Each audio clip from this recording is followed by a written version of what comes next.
அஸ்ஸலாமு அலைக்கும் வரஹ்மத்துல்லாஹி வபரகாத்துஹு. பலவற்ற அருளாளரும் நிகரற்ற அன்புடையனுமாகிய அல்லாஹுவின் திருப்பெயரால் துவங்குகின்றேன்.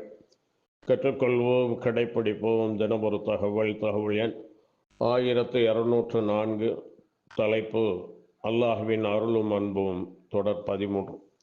பண்பானவர்களே, கண்ணியத்திற்குரியவர்களே, மனிதர்களாகிய நாம் அவசரக்காரர்களாகவே படைக்கப்பட்டிருக்கிறோம் என்பதாக அல்லாஹ் சொல்லி காட்டுகின்றார். சில சமயங்களில் நன்மைக்காக நாம் படைத்தவனிடம் பிரார்த்திக்கும் போது அது நன்மையாக அமைகிறது. சில சமயம் அவசர கதியாக நமக்கு என்ன தீமைகள் வரும் என்று தெரியாமல் கெடுதிக்காகவும் பிரார்த்திக்கக்கூடிய நிலைகளும் இருக்கின்றன என்று அல்லாஹ் சுப்ஹானஹு வ தஆலா சொல்லி காட்டுகின்றான். சகலமும் அறிந்தவன் அவனாக இருக்கின்றான்.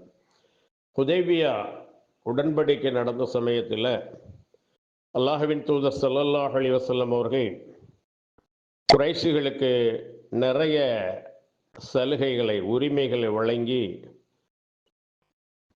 ரொம்பவும் அவர்களிடத்தில் தாழ்ந்து போய் அந்த ஒப்பந்தத்தை செய்து கொண்டார்கள் என்று நபித்தோழர்கள் எல்லாம் கவலைப்பட்டார்கள், அவமானப்பட்டார்கள், இழிநிலை ஏற்பட்டு விட்டது என்று கருதினார்கள்.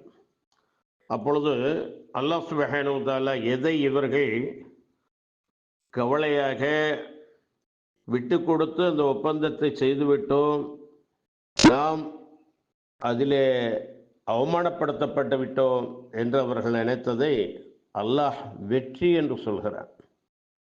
நபி ஸல்லல்லாஹு அலைஹி வஸல்லம் அவர்கள் உம்ரா வழிபாட்டை நிறைவேற்ற முடியாமல் போனதால் ஹுதைபியா என்னும் இடத்திலேயே பழிப்பிராணியை அறுத்துவிட்டு அங்கிருந்து மதினா நோக்கி திரும்பி கொண்டு வந்தார்கள்.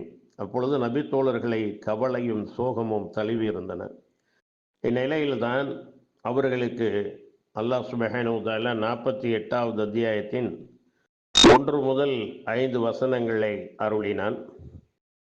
நபியே, உமக்கு தெளிவானதொரு வெற்றியை நாம் அளித்தோம் என்று